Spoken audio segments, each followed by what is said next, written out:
That's fine. Yeah, there is a power button right here that turns on the machine as well. And that's what we use. There is though, I think I had to message you about this one time, we had a presenter come in who wanted to use their laptop to plug in through the back, and I could not figure out how to turn it on. It was a simple thing that you change the mode on the remote to, you know, like on your TV, the different devices. Yeah, this is the VGA cable that if somebody wants to plug in their laptop and then present on here, you do, but exactly right, what you gotta remember to do is grab the remote and change the input.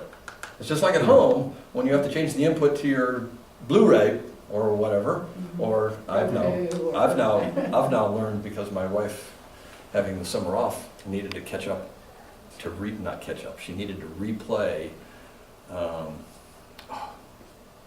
Abbey. no. What's the, Martin Sheen, president, Mad Men? no, before that. He's the president. Yeah, he was, you know, he's, White House, That's all I can't and she's not done with season 5 yet, so she's still at dinner, while she's making dinner, she's still playing it on her iPad now. We now have Netflix and we know how to, so, point is, it's just like we have to, what's that? West Wing. There you go, West Jason, Wing. way to go.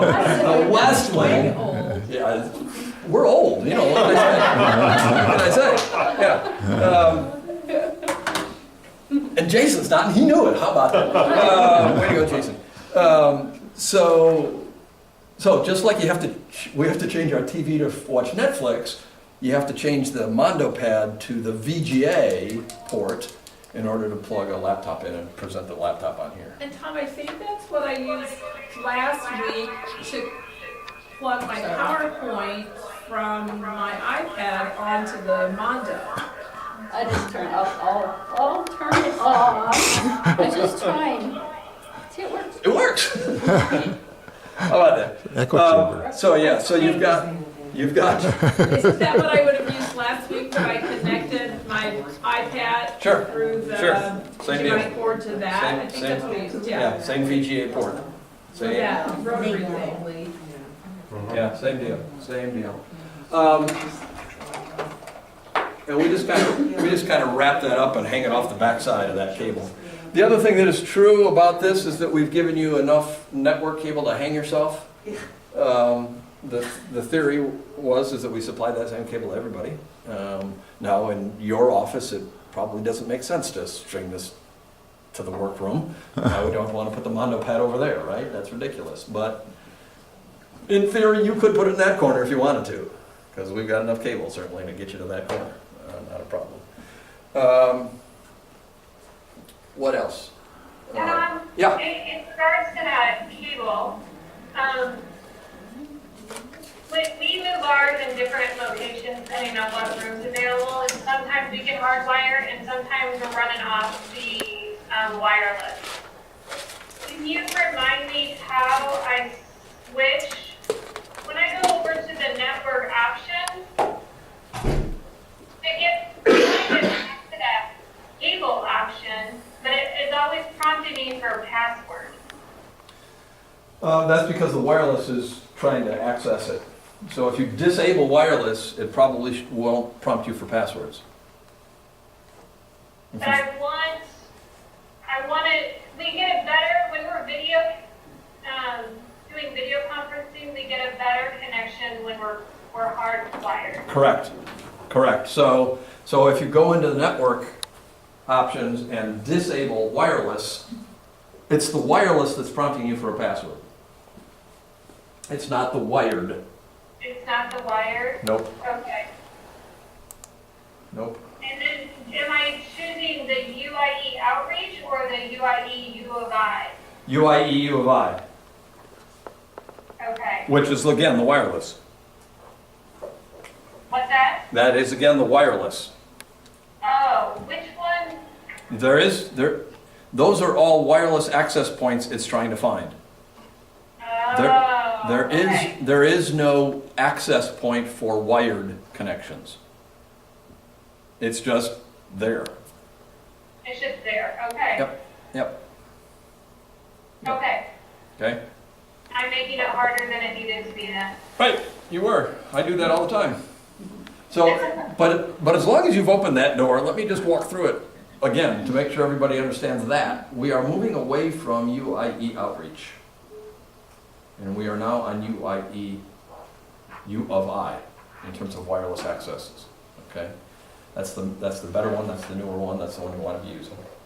And that will prompt you for your NetID and password. Your standard NetID, the one you log in every morning, right, onto the computer, same one.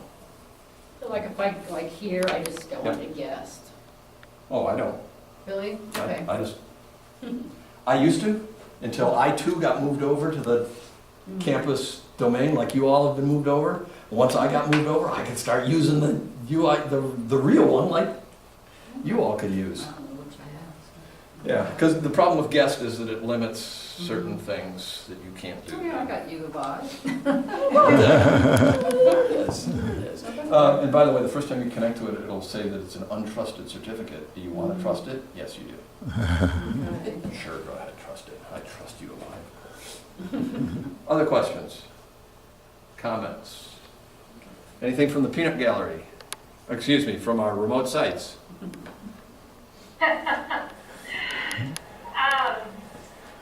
One thing that we have an issue with in Tazewell County is that two of our rooms, the boardroom and then our meeting room that's off the kitchen, get hot. And so then our Mondopad kicks on. I don't know if you guys can hear the fan running. But if you're using the Mondopad in Tazewell, that's something to keep in the back of your mind that ideally, if the room is available, the auditorium is the best one because it doesn't heat up quite as well. It doesn't heat up like these smaller rooms do. Yeah, now that you pointed that out to us, that I can't hear it. Yeah. And that's the Mondopad fan that's blowing? Yeah. Yeah. Interesting. Interesting. And then Anita, in that Tazewell conference room, or the big room too, can't this Mondo be connected with that big ceiling projector for a much Yes. larger image to be projected? 'Cause Yes. that's a Yep. big room for this size of screen. It has a pull down, Tom, have you been in that room? It has a ceiling camera that projects like a, I don't know. use this. Right, so that just goes, Lee and Carol, that just goes back where the Mondo was, in that southeast corner, there's a juncture on the wall, you connect it, and then that wall screen pulls down, and it just comes across the We used ceiling. that We used it last week. We used it last week, yeah. for the first Just time. as if you were plugging in a laptop. This is just Right. a big laptop. Yeah, a really big lap, I suppose. Anything else? So I always say no question is a dumb question, but is there any way to log into Mondo when you're not on a Mondo pad? Like, can you do it? Could I go to Spoon River College or ICC and do it? It has to be on these machines, okay? Right, not, well, I mean, you could log into the Mondopad's Exchange account. But what does that get you? Gets you their email. Doesn't get you the Mondopad, gets you the Mondopad And it email. wouldn't get me to a PowerPoint or anything that had been emailed to it? No, okay.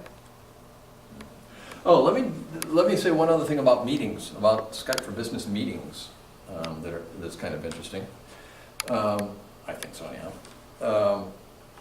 Unlike those of you that have been around for a few years and saw the meeting place slideshow I was sharing back in the old days of meeting place, the old days of meeting place, when we would schedule a meeting for you, it would be available by default 15 minutes ahead of time. And if you really asked us, could I get it 30 minutes or an hour, we could make changes and do that for you. Skype for Business, the minute you schedule it, it's available. So if I schedule it this afternoon for a meeting that's not until March, anytime between now and March, I could use that link and get into that meeting. And it's also available for 2 weeks after the fact. So we'll end this meeting this afternoon. We could come back here tomorrow and rejoin this same meeting. Right back in it. Okay? It really has some advantages, particularly the advance of the meeting.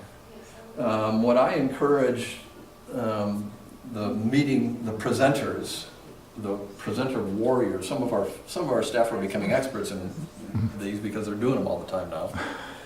What I encourage them to do, and they have started to pick up on this, is that they'll schedule their meetings, and then a week or two ahead of time, if they've got external speakers that are going to be participating in that meeting, they schedule a time with them to say, let's practice this. Let's see if you can get in. Let's see if that web app that we've talked about that you have to download so that you can do it is going to download on your machine. Because they only have to do it once, on a machine. You only have to download that little plugin once until they change it, and then you'll have to re-download it. But for all intents and purposes, it's just once. So you can schedule that meeting. The Four Seasons, they schedule them basically at one time. You put all the meetings out there, right? They got them all scheduled. Well, any time before that meeting then, you could schedule a time with your speakers to say, okay, let's get in and practice. You share with them the exact same link for that same meeting, and they'll get in that exact same meeting. Okay? And then they can rest assured that when it comes time for the real meeting, been here, done that, I know it's going to work. And then inevitably it doesn't. But we just tried this yesterday and it worked fine. Why isn't it working today? And that's when I get a call and I get involved. So yeah. But that's a nice feature of Skype for Business, is that once a meeting gets scheduled, it's live. It's ready to go. Okay. Because I logged into a meeting before and I was on the wrong day, and I'm like, you're the only participant. Yeah. Like, where is everybody? Oops, wrong meeting, Sit wrong here for a day. half hour. Oh, where's everybody? It's like, okay. Oh, yeah. Tomorrow. Yep, that's right. Okay. And then Something else that just came to mind, last week we met with another group of master volunteers and talked about branding and image and that kind of thing, and connecting those two meetings. As you're working on PowerPoints and such, there will be times that you'll use the Mondopad and share that with a group at another location, and it is helpful to have your picture on your first slide of your PowerPoint. And that way then, if you only are sharing your PowerPoint and not doing the video on top of the PowerPoint, then your audience sees whose voice they're hearing. And so as you're working on new PowerPoints, keep that in mind to add that on your first introduction slide. excellent point. Yep, that's a good practice. That's a very good practice. Other comments, questions?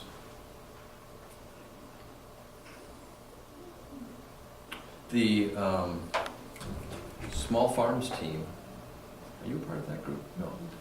They, with their webinar series, GAP. What's GAP? GAP Good stands for something. agricultural practice. Good agricultural practices, thank you. Their GAP meetings are weekly, so they scheduled one meeting. Because Skype will hold on to that meeting for 2 weeks, up to 2 weeks afterwards. They scheduled a single meeting for their, I think it's a 6-week session. And they just use the same one every time. Because it's 2 weeks from the last time it got used. Oh. So if you use it once a week, it just keeps going forever. Staff, county directors could schedule a staff meeting on Mondays at 8:15, because everybody's in by that time on a Monday. And if you schedule every Monday, you'd only have to schedule it once, and every week you join it, and every week it's there. Yeah, so. Okay. Anything else? Good of the cause? Questions?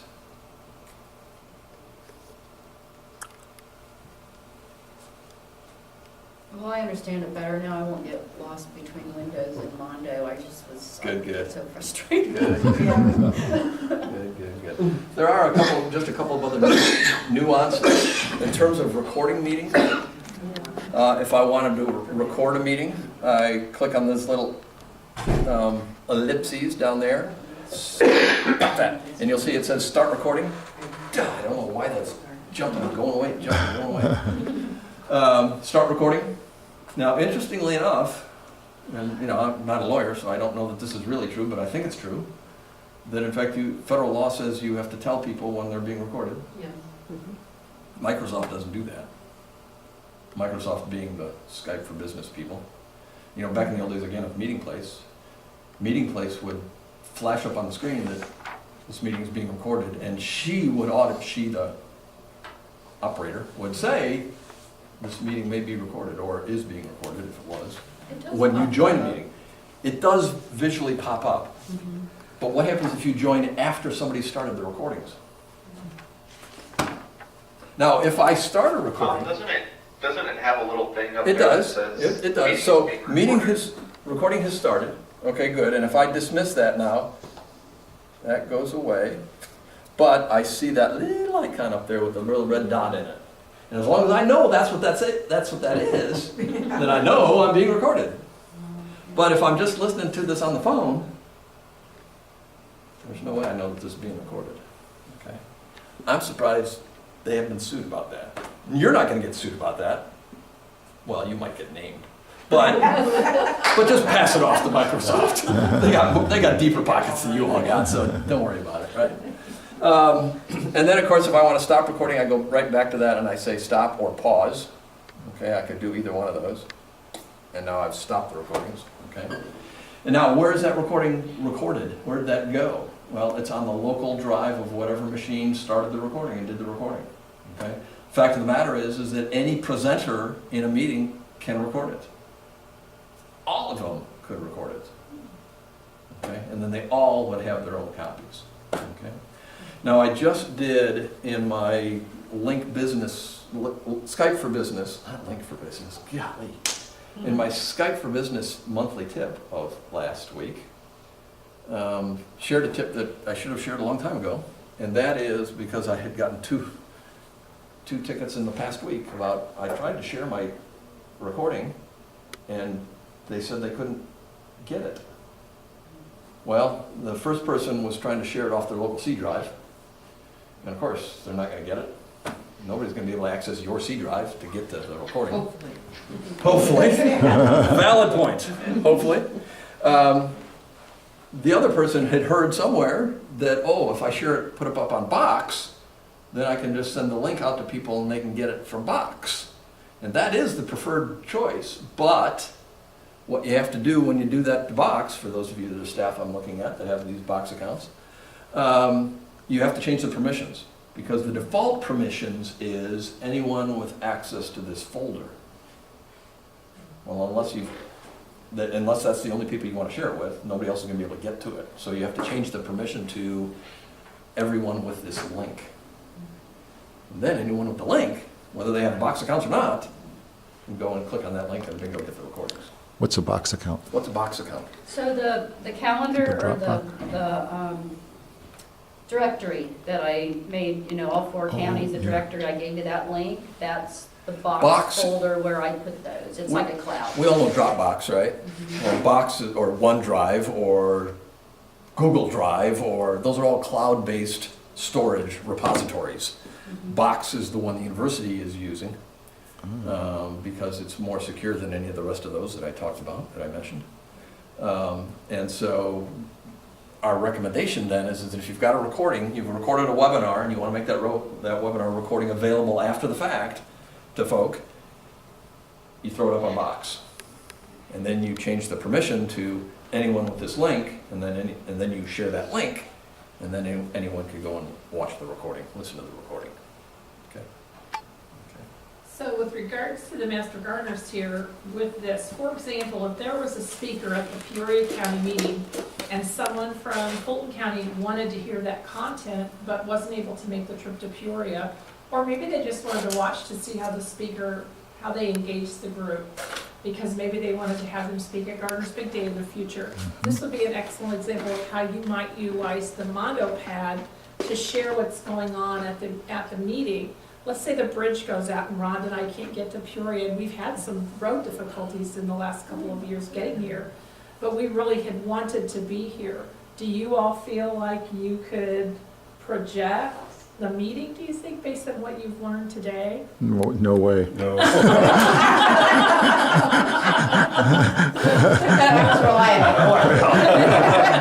And you're our go-to, Norm. If we would record it with a video, can we get it in your box that way?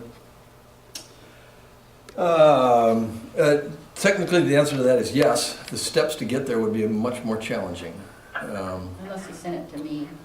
Right, well, but even then, the question, it begs the question, what's the file format and what player then gets used to play it?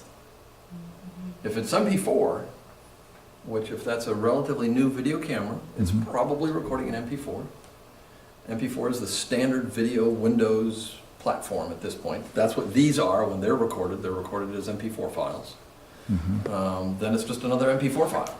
And yeah, throw it up, okay? Box does have a file size limitation. And currently, I think that's 10 gigabit, which is huge, right? Huge. I mean, you wouldn't want, God forbid you put a file that size up on Box, even if Box would accept it for you. Because then the poor bloke out in the field is trying to watch that thing. It'd be a long time. They grow old long before they got to the end of it, that's for sure. Like this video now, for people who hadn't watched the program today that want to do it, would that be an appropriate place to put it in one of the boxes? Could be. To be honest with you, though, what we talked about earlier was thinking about YouTube. I think YouTube does a better job of optimizing the video, Okay, because Box is going to optimize it at all. Box is going to put it up there in raw MP4 format, and if it's 5 gigabit, it's going to be 5 gigabit. That's what it's going to be, and you're going to get to download that turkey to watch. I think YouTube does a better job of optimizing the video. Okay. Yeah, because and within YouTube, you can select the size of the video that you're going to upload and share as well. So I think YouTube is the better choice. okay. And Tom, I know that when you were here before with staff, a couple of us asked about Mondopad for Dummies. You know, if there was some kind of a document or something we could look at. And I know that find out, but is there anything that's been put together by the university By us? or by you yet to just, you know, have a go-to guide, particularly if we can have some of the volunteers more engaged, or for those of us who travel around to lots of counties? Yeah. Is there like a template for that that could be Off the created, top of my or- head, I don't recall if we've got anything, but I will put that on my to-do list. I have been to some unit offices where they've got a little cheat Cheat sheet, I think yeah. Champaign has one. Right, they do. Yeah. I do, And- I made my own. Yeah, and basically what that says is what's this password and what's that password and Right. what button do I And click what on you and need Right. to do, how do yeah. I join a meeting and that kind of stuff. Yeah. Yeah. Could that be connected somehow I to sent that it, draw? You probably sent it. I sent it but- to Paula, she asked for it, so I sent it to Paula. Well, I'm just saying, could there be a physical hard copy in Yeah, each of the just offices? slid in that drawer with the other equipment and That's- that would make sense. That would make a lot of sense, yeah. Because we could even practice. You could, Yeah, if there's something I we mean- need to add. yeah, heck yes. Encourage practice, practice is good. Yeah. Anything else?